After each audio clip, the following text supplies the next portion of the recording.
اگلی صبح سے شوبک میں ایک نئی سرگرمی شروع ہو گئی۔ یہ فوجی نوعیت کی سرگرمی تھی۔ شوبک شہر کے لوگ اس سرگرمی سے بے نیاز اپنے کام کاج میں مصروف ہوتے جا رہے تھے۔ قلعے سے فوجیں نکل رہی تھیں، سامان بھی ادھر ادھر کیا جا رہا تھا۔ باہر آنے والی فوج کی عارضی خیمہ گاہ کے لیے جگہ خالی کی جا رہی تھی۔ رسد اکٹھی کرنے کے لیے اونٹوں کی قطاریں آ رہی تھیں۔ فوجی ہیڈ کوارٹر میں بھی بھاگ دوڑ تھی۔ یہ ساری تیاری صلاح الدین ایوبی کا حملہ روکنے کے لیے کی جا رہی تھی، اور ان احکامات پر عمل درآمد شروع ہو گیا تھا جو گزشتہ رات کے پلان کے مطابق دیے گئے تھے۔ ہر ایک افسر اس افراتفری میں مصروف تھا۔ چند ایک بڑے افسر کرک روانہ ہو گئے تھے۔ صرف ایک لڑکی تھی جو اس سرگرمی اور بھاگ دوڑ سے لا تعلق تھی۔ یہ وہی لڑکی تھی جو زخمی حدید کو لائی تھی۔ اس کے افسر ہرسن نے اسے لوزینا کے نام سے پکارا تھا۔ رات اسے کانفرنس کے کمرے سے آدھی رات کے بعد فراغت ملی تھی۔ وہ جاسوسی کے خصوصی شعبے سے تعلق رکھتی تھی، اس لیے کانفرنس میں اس کی ضرورت تھی۔ اس سے قاہرہ کے ان افراد کے متعلق رپورٹیں لینی تھیں جن کے پاس وہ جاتی رہی تھی۔ ادھر رات کے بعد نیند اور گھڑ سواری کی تھکن نے اسے نڈھال کر دیا تھا۔ کانفرنس کے بعد ایک افسر نے اسے کہا تھا، اسے ڈاکٹر کے حوالے کر دیا ہے، تمہیں اس کی اتنی زیادہ پریشانی نہیں ہونی چاہیے۔ تمہاری ڈیوٹی ایسی ہے جس میں ایسے جذبات کامیاب نہیں ہونے دیا کرتے۔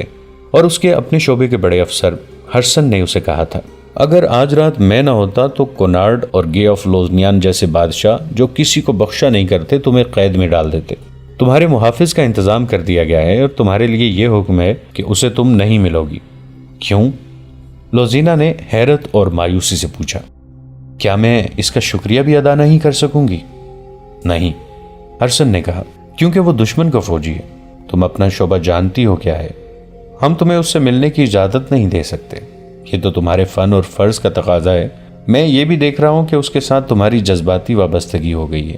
تمہیں دشمن کے ساتھ ایسی وابستگی کی اجازت نہیں دی جا سکتی۔ آپ مجھے صرف اتنا سا یقین دلا دیں کہ اس کی مرہم پٹی ہو گئی ہے، لوزینا نے کہا، اور اسے صحیح سلامت واپس بھیج دیا جائے گا۔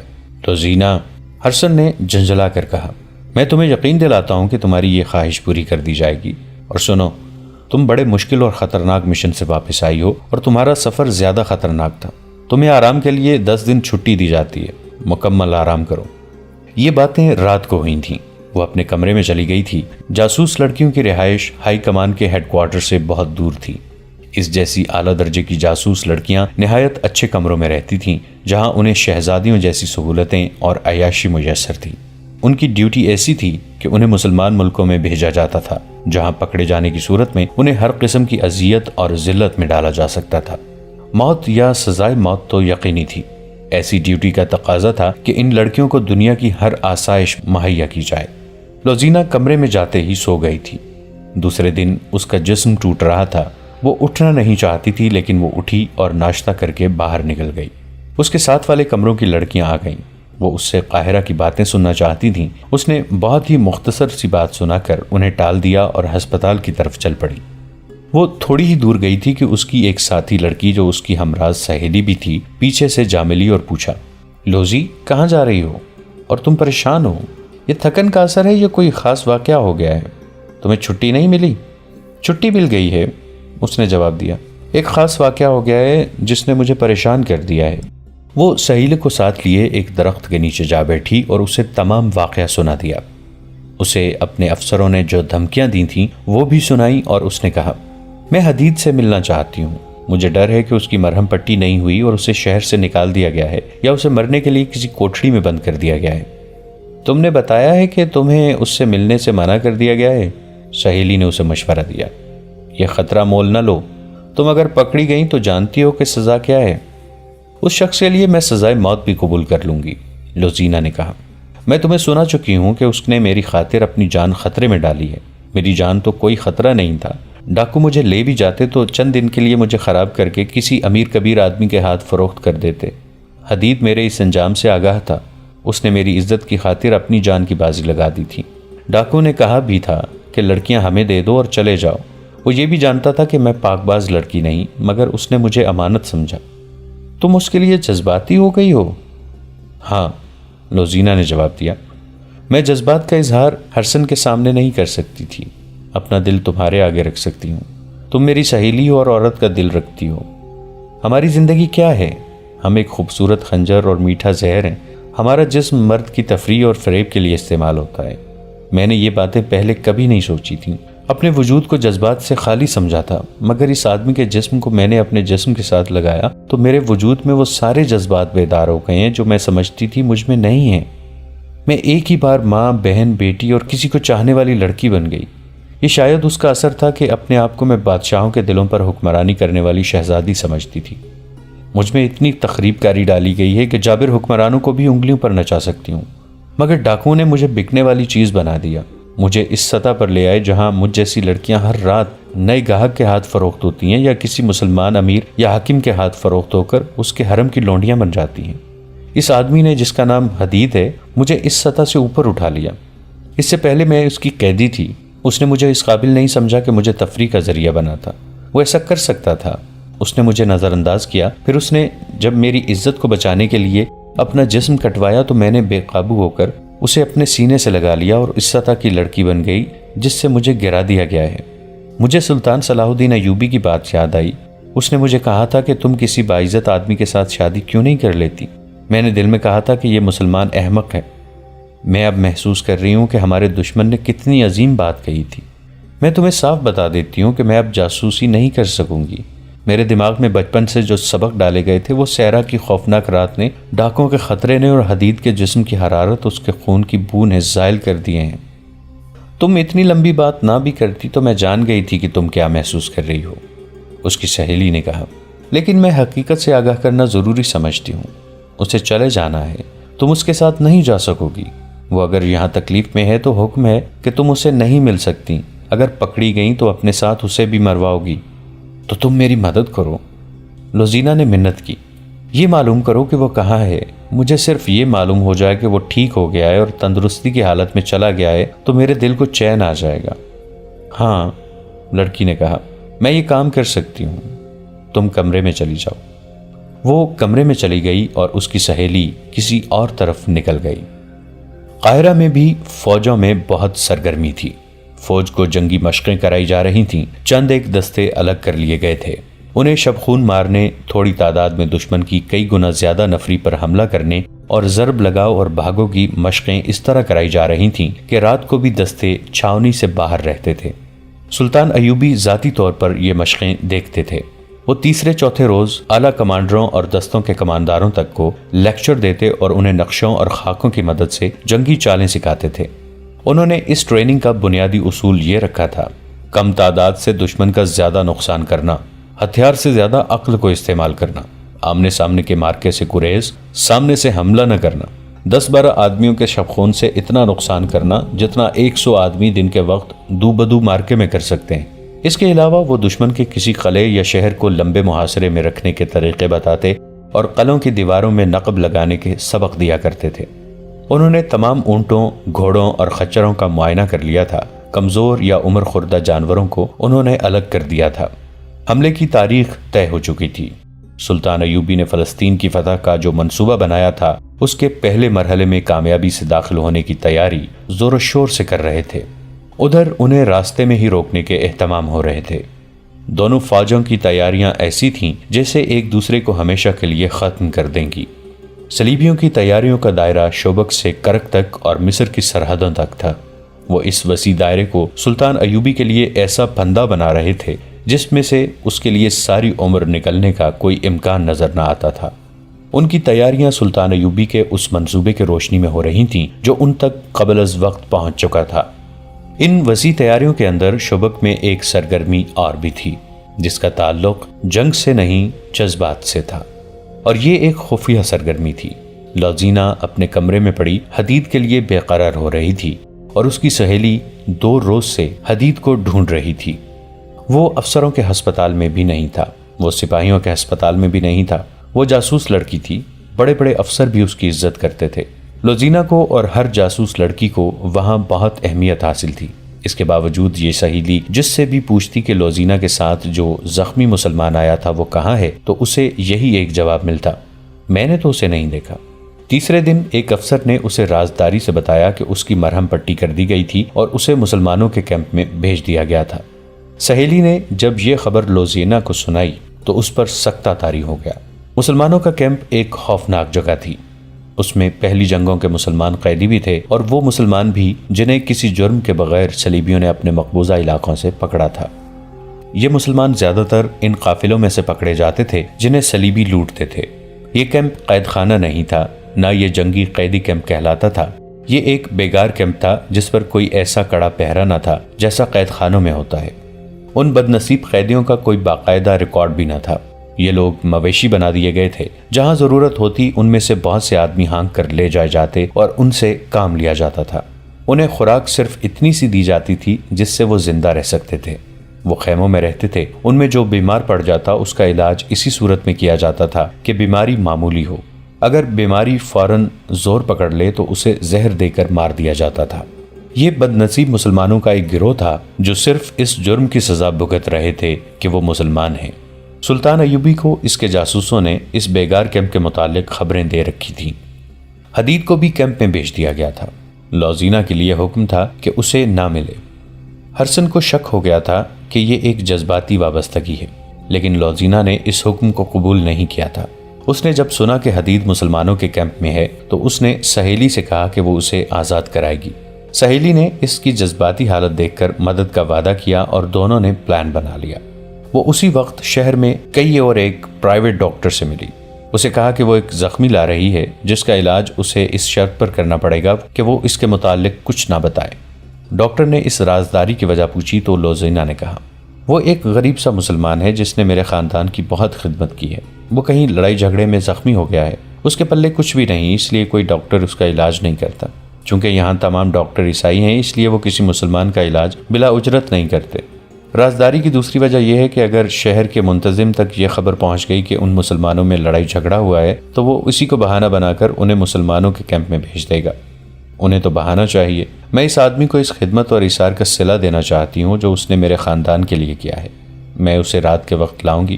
بتائیے آپ کتنی اجرت لیں گے؟ میں رازداری کی بھی اجرت دوں گی۔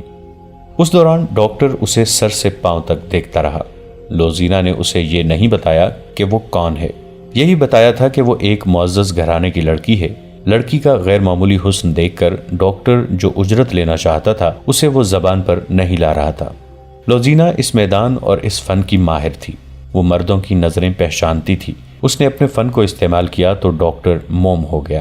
لوزینہ نے سونے کے 4 سکے اس کے آگے رکھ دیے اور جب ڈاکٹر نے اس کا ہاتھ اپنے ہاتھ میں لے کر کہا کہ تم سے زیادہ قیمتی کوئی سکہ نہیں، تو لوزینہ نے مخصوص مسکراہٹ سے کہا، آپ جو قیمت مانگیں دوں گی، میرا کام کر دیں۔ ڈاکٹر یہ تو سمجھ گیا تھا کہ معاملہ خطرناک اور پر اسرار معلوم ہوتا ہے، لیکن لوزینہ کو دیکھ کر اس نے خطرہ قبول کر لیا اور کہا، آج رات، کل رات، جب چاہو لے آؤ، اگر میں سویا ہوا ہوں تو جگا لینا۔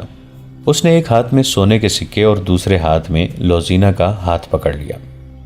اس مہم کا سب سے زیادہ نازک اور پرخطر مسئلہ تو یہ تھا کہ حدید کو کیمپ سے نکالا کس طرح جائے۔ رات کو وہاں پہرا برائے نام ہوتا تھا۔ ان بد نصیب قیدیوں میں بھاگنے کی سکت ہی نہیں تھی۔ صبح سورج نکلنے سے پہلے انہیں مشقت پر لگایا جاتا اور سورج غروب ہونے کے بعد کیمپ میں لایا جاتا۔ ان کی تعداد 1,500 کے لگ بھگ تھی۔ لوزینہ کی سہیلی نے کیمپ کے متعلق کچھ معلومات حاصل کر لیں، جن میں سے ایک یہ بھی تھی کہ زخمی اور بیمار قیدیوں کو معمولی سی ایک ڈسپینسری میں ہر روز بھیجا جاتا ہے۔ ان کے ساتھ صرف ایک پہرے دار ہوتا ہے۔ دوسرے دن لوزینہ اپنی سہیلی کے ساتھ وہاں پہنچ گئی جہاں مریض قیدیوں کو لے جایا جاتا تھا۔ اسے زیادہ انتظار نہ کرنا پڑا۔ 25-30 مریضوں کی ایک پارٹی نہایت آہستہ آہستہ چلی آ رہی تھی اور پہرے دار ہاتھ میں لاٹھی لیے انہیں مویشیوں کی طرح ہانکتا لا رہا تھا۔ جو تیز نہیں چل سکتے تھے انہیں وہ لاٹھی سے دھکیل دھکیل کر لا رہا تھا۔ 2 لڑکیاں آگے چلی گئیں۔ ان کا انداز ایسا تھا جیسے تماشا دیکھ رہی ہوں۔ جب مریضوں کا ٹولہ ان کے قریب سے گزر رہا تھا تو وہ ہر ایک کو دیکھنے لگیں۔ اچانک لوزینہ کو دھچکا لگا۔ حدید اسے قہر بھری نظروں سے دیکھ رہا تھا۔ اس سے اچھی طرح چلا نہیں جاتا تھا۔ اس کے چہرے سے وہ رونق اور رمق بجھ گئی تھی جو لوزینہ نے زخمی ہونے سے پہلے دیکھی تھی۔ حدید کے کندھے جھک گئے تھے۔ اس کے کپڑے خون سے لال تھے، خون خشک ہو چکا تھا۔ لوزینہ کی آنکھوں میں آنسو آ گئے مگر حدید کی آنکھوں میں نفرت تھی۔ اس نے منہ پھیر لیا۔ یہ مریض ٹولہ آگے نکل گیا تو لوزینہ اور اس کی سہیلی پہرے دار کے ساتھ ایسے باتیں کرنے لگیں جن میں ان مسلمان مریضوں کے خلاف نفرت تھی۔ انہوں نے زبان کے جادو سے پہرے دار کو اپنا گرویدہ بنا لیا اور کہا کہ وہ ازراہ مذاق ان قیدیوں کے ساتھ باتیں کرنا چاہتی ہیں۔ ڈسپینسری میں دوسرے مریض بھی تھے۔ خاصا ہجوم تھا۔ قیدیوں کو ایک طرف بٹھا دیا گیا۔ لوزینہ ان کے قریب چلی گئی اور اس کی سہیلی نے پہرے دار کو باتوں میں الجھا لیا۔ حدید دیوار کے سہارے بیٹھ گیا تھا۔ اس کی حالت اچھی نہیں تھی۔ لوزینہ نے آنکھ کے اشارے سے اسے پرے بلایا۔ وہ جب اس کے قریب گیا تو لوزینہ نے آہستہ سے اسے کہا، مجھے حکم ملا ہے کہ تم سے کبھی نہ ملوں۔ بیٹھ جاؤ، ہم یہ ظاہر نہیں ہونے دیں گے کہ ہم باتیں کر رہے ہیں۔ میں لعنت بھیجتا ہوں تم پر اور تمہارے حکم دینے والوں پر، حدید نے نحیف مگر غضبناک آواز میں کہا۔ میں نے تمہیں کسی صلے کے لالچ میں ڈاکوں سے نہیں بچایا تھا، وہ میرا فرض تھا۔ کیا تم فرض ادا کرنے والوں کے ساتھ یہ سلوک کرتے ہو؟ چپ رہو حدید، لوزینہ نے رندھائی ہوئی آواز میں کہا۔ یہ باتیں بعد میں ہوں گی، مجھے بتاؤ کہ رات تم کس جگہ ہوتے ہو؟ آج رات تمہیں وہاں سے نکالنا ہے۔ حدید اس سے بات بھی نہیں کرنا چاہتا تھا۔ لوزینہ نے اسے آنسوؤں سے اور بڑی مشکل سے یقین دلایا کہ وہ اسے دھوکہ نہیں دے رہی۔ حدید نے بتایا کہ وہ رات کو جہاں سوتا ہے وہاں سے نکلنا مشکل نہیں، لیکن نکل کر وہ جائے گا کہاں؟ انہوں نے جلدی جلدی میں فرار کا منصوبہ بنا لیا۔ مسلمانوں کا کیمپ ایسی نیند سویا ہوا تھا جیسے یہ لاشوں کی بستی ہو۔ پہرے دار بھی سو گئے تھے، یہاں سے کبھی کوئی نہیں بھاگا تھا۔ بھاگ کر کوئی جاتا بھی کہاں؟ اس کے علاوہ پہرے داروں کو یہ بھی معلوم تھا کہ کوئی ایک آدھ بھاگ بھی گیا تو کون جواب طلبی کرے گا۔ رات کا پہلا پہر ختم ہو رہا تھا کہ پھٹے پرانے ایک خیمے سے ایک آدمی پیٹ کے بل رینگتا ہوا خیموں کی اوٹ میں وہاں تک چلا گیا جہاں اسے کوئی پہرہ دار نہیں دیکھ سکتا تھا۔ آگے اسے اندھیرے میں بھی کھجور کا درخت نظر آنے لگا جہاں تک اسے پہنچنا تھا۔ ایک سایہ سر سے پاؤں تک موٹے کپڑے میں لپٹا ہوا کھڑا تھا۔ رینگنے والا اٹھ کھڑا ہوا اور کھجور کے تنے تک پہنچ گیا۔ وہ حدید تھا۔ لوزینہ اس کی منتظر تھی۔ تیز چل سکو گے؟ لوزینہ نے پوچھا۔ کوشش کروں گا، حدید نے جواب دیا۔ وہ کیمپ سے دور نکل گئے۔ آگے وسیع علاقہ غیر آباد تھا۔ مشکل یہ تھی کہ حدید تیز نہیں چل سکتا تھا۔ لوزینہ نے سہارا دے کر تیز چلانے کی کوشش کی اور اسے بتاتی گئی کہ اسے کیسے کیسے حکم اور دھمکیاں ملی ہیں۔ اس نے حدید کی غلط فہمی رفع کر دی۔ آگے شہر کی گلیاں آ گئیں اور پھر ڈاکٹر کا گھر آ گیا۔ 3-4 بار دستک دینے سے ڈاکٹر باہر آیا اور انہیں فوراً اندر لے گیا۔ اس نے حدید کے زخم کھول کر دیکھے تو کہا، کم از کم 20 روز مرہم پٹی ہوگی۔ یہ سن کر لوزینہ کے سامنے ایک بہت ہی پیچیدہ مسئلہ آ گیا۔ وہ یہ تھا کہ اتنے دن وہ حدید کو چھپائے گی کہاں؟ اسے بیگار کیمپ میں واپس تو نہیں لے جانا تھا، اس کی عقل جواب دے گی۔ ڈاکٹر مرہم پٹی کر چکا تو اس نے کہا، اسے نہایت اچھی اور مقوی غذا کی ضرورت ہے۔ لوزینہ اسے پرے لے گئی اور کہا، یہ جہاں رہتا ہے وہاں اسے اچھی غذا نہیں مل سکتی، میں گھر میں اسے اپنے پاس نہیں رکھ سکتی، آپ اسے یہیں رکھیں اور جو چیز اس کے لیے فائدہ مند ہو وہ کھلائیں، مجھ سے آپ جتنی قیمت اور اجرت مانگیں گے دوں گی۔ ڈاکٹر نے جو اجرت بتائی وہ بہت ہی زیادہ تھی۔ لوزینہ نے کم کرنے کو کہا تو ڈاکٹر نے کہا، تم مجھ سے بہت ہی خطرناک کام کرا رہی ہو۔ میں جانتا ہوں کہ یہ شخص مسلمانوں کے کیمپ سے لایا گیا ہے اور یہ مصری فوج کا سپاہی ہے، تمہارا اس کے ساتھ کیا تعلق ہے؟ مجھے منہ مانگی اجرت دو گی تو تمہارا یہ راز میرے گھر سے باہر نہیں جائے گا۔ مجھے منظور ہے، لوزینہ نے کہا، اور یہ بھی سن لو ڈاکٹر، اگر یہ راز فاش ہو گیا تو آپ زندہ نہیں رہیں گے۔ ڈاکٹر نے حدید کو ایک کمرے میں لٹا دیا اور اسے بتایا کہ وہ ٹھیک ہونے تک یہیں رہے گا۔ اس نے اندر سے اسے دودھ اور پھل لا دیے اور لوزینہ کو ایک اور کمرے میں لے گیا۔ دوسرے دن لوزینہ اور اس کی سہیلی نے کیمپ کی جاسوسی کی، ڈسپینسری میں گئیں، مریض قیدی وہاں لے جائے گئے۔ دونوں لڑکیوں نے پہرہ دار کے ساتھ گپ شپ لگائی اور اپنے خصوصی ڈھنگ سے باتیں کر کے معلوم کر لیا کہ حدید کی گمشدگی سے کیمپ میں کوئی تبدیلی نہیں آئی اور وہاں کوئی ہلچل نہیں۔ دن گزرتے گئے۔ ڈاکٹر کو چونکہ منہ مانگی قیمت اور اجرت مل رہی تھی، اس لیے اس نے حدید کو چھپائے بھی رکھا اور اس کا علاج پوری توجہ سے کرتا رہا، اسے مقوی غذا بھی دیتا رہا۔ لوزینہ شام کے بعد وہاں جاتی، کچھ دیر حدید کے ساتھ بیٹھتی اور بہت دیر ڈاکٹر کے کمرے میں گزارتی۔ اس روزمرہ کے معمول میں 20 روز گزر گئے اور حدید کے زخم مل گئے، اس کی صحت بھی بحال ہو گئی۔ لوزینہ نے ڈاکٹر سے کہا کہ وہ کل رات کسی بھی وقت حدید کو لے جائے گی۔ دوسرے دن اس نے اپنی سہیلی کو استعمال کیا۔ چھوٹے عہدے کا ایک افسر اس کی سہیلی کے پیچھے پڑا رہتا تھا۔ سہیلی نے اس افسر کو جھانسا دیا اور لوزینہ نے اس کے ٹرنک سے اس کی وردی نکال لی جو اس نے حدید کو پہنا دی۔ گھوڑے کا انتظام مشکل نہ تھا، وہ بھی ہو گیا۔ یہ اہتمام اس لیے کیا جا رہا تھا کہ شہر کے ارد گرد مٹی کی بہت اونچی دیوار تھی، اس کے 4 دروازے تھے جو رات کو بند رہتے تھے۔ ان دنوں دن کے وقت یہ دروازے کھلے رکھے جاتے تھے کیونکہ سلطان ایوبی کے آنے والے حملے کے لیے فوجوں اور ان کے سامان کی آمد و رفت جاری رہتی تھی۔